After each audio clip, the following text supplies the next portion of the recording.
Всім привіт! Сьогодні будемо розпаковувати ось таку чималеньку коробочку. В цій коробочці має бути повний електронабір для того, щоб переобладнати звичайний велосипед в електричний. Давайте зараз відкриємо і подивимося, що в нас тут є.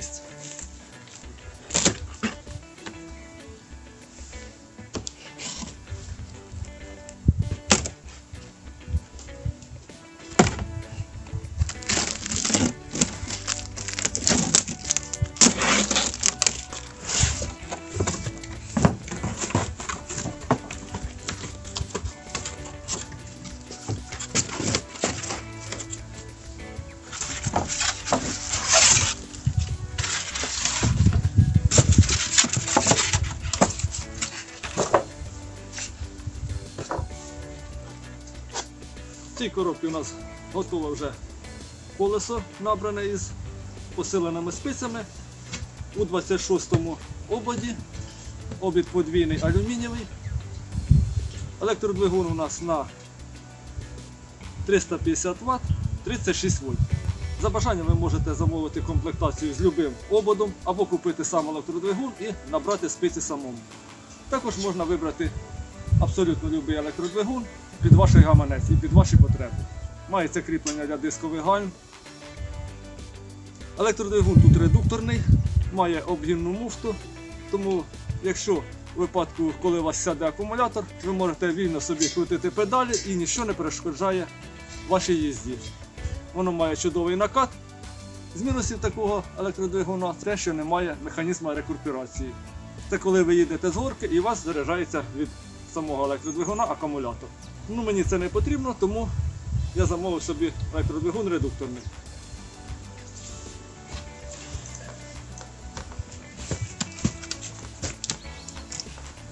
І в цій коробочці мають бути всі інші запчастини. Зараз ми її також розпакуємо.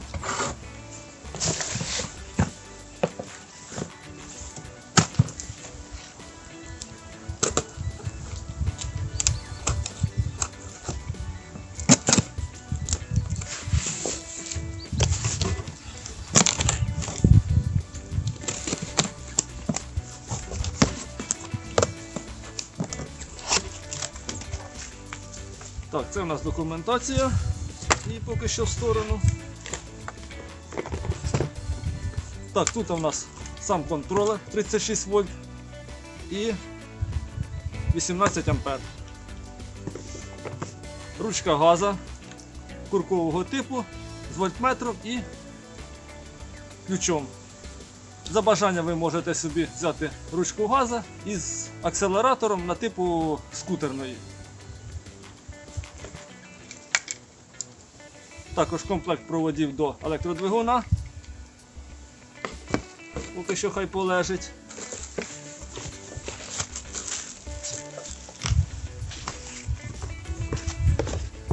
Це у нас безкорпусна акумуляторна батарея.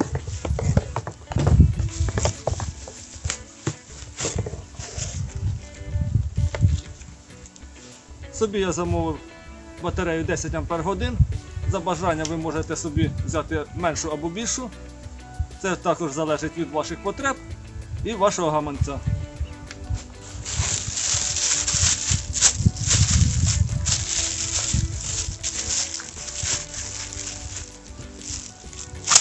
Також в комплекті у нас йде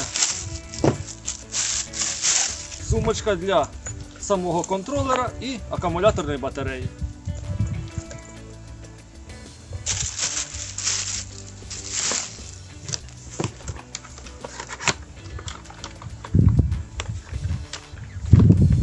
І в цій коробочці у нас зарядний пристрій на 36 вольт 2 ампера. Все, більше нічого немає. Тепер все це нам залишається змонтувати на велосипеді. Сам процес монтажа показувати я не буду. Зробимо все це за допомогою магії, як то кажуть. Ну що ж, пройшло пару годин, мотор колесо стоїть. Трішки помучився із кріпленням, тому що тут трохи ширше, ніж стандартна вилочка на велосипеді. Тому шайби, які йшли в комплекті, я викинув, поставив тонші і зорем пополам його сюди впихнув. Сумку з контролером і акумулятором я поцепив під сидушку.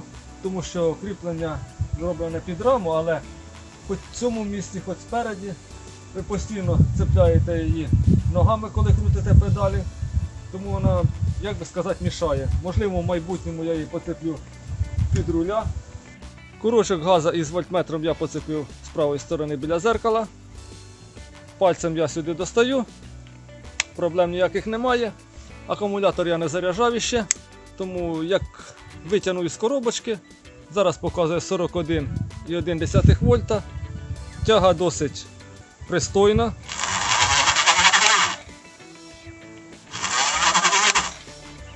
Тому зараз будемо йти випробовувати. У мене тут є місце, де горка велика. Випробуємо його на тягу, хоч акумулятор і не заряджений, але думаємо, що він потягне, і перевіримо його максимальну швидкість. Виїхав я на полігон для випробування. Є в мене тут така місцинка. В одну сторону горка, в цю сторону крутіша, і в іншу сторону там теж горка, але там пологіша. Зараз спробуємо на 41 вольту прямо з міста на самому електродвигуні і виїхати.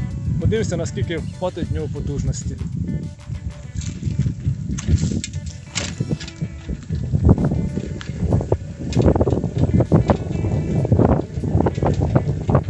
Ну, я вам скажу, тяга навіть із запасом.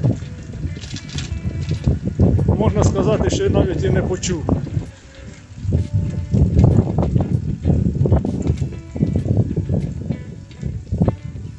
Розвертаємося.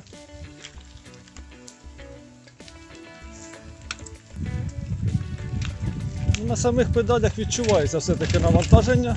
Вага колеса хоч і невелика, але є. Тепер в цю сторону у нас пологіша горка.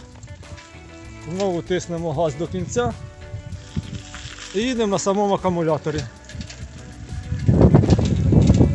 37 вольт. Проти вітру і на горку.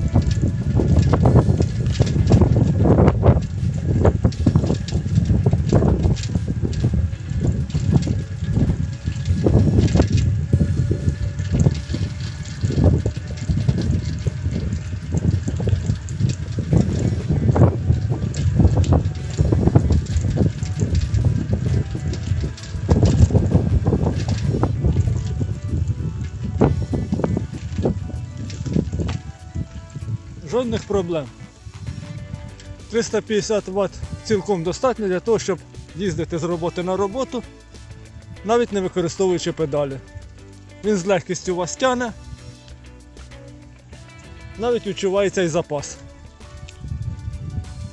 І як підсумок, рекомендую цей електронабор для покупки. Штука хороша, але все-таки, коли будете купляти, додавте трішки коштів і придбайте акумулятор вже з корпусом і збудованим контролером, щоб він стояв тут під рамою внизу і ви не гралися за цим кріпленням, куди його поцепити, і щоб воно не мішало і було досить зручно. По потужності питань немає, 350 Вт мені там інколи з роботи на роботу приїхати, я думаю, буде достатньо. Швидкість до 30 км в час це теж. Запас акумулятора 10 Ах, це десь приблизно 20 км. Мені цього теж також на пару днів вистачить. Тим паче, що не завжди буду їхати на акумуляторі, а інколи буду крутити педалі. І ще хочеться звернути увагу на один нюанс. Річ у тім, що ви не зможете їхати на акумуляторі до повного його розряду. Якщо, скажімо, повністю заряджений акумулятор показує 41,9 вольта, то це не значить, що, наприклад, 30 вольт ви будете їхати, 25 вольт, 20 вольт. Це не так. Мінімальне значення напруги, при якій ви будете їхати на акумуляторі, це 32-32,5 вольти. Якщо напруга падає менше 32 вольт, контролер просто відключає електроколесо, відключає повністю всю електроніку і далі ви вже будете їхати на педальках. Тому перед поїздкою обов'язково звертайте увагу на показання вольтметра. Із його показань вираховуйте, чи вам потрібно поставити електровелосипед на зарядку, чи вам вистачить того заряду, що є на акумуляторі. В принципі, це все. Якщо відео було корисне, не забуваємо за лайки і підписку. І до зустрічі!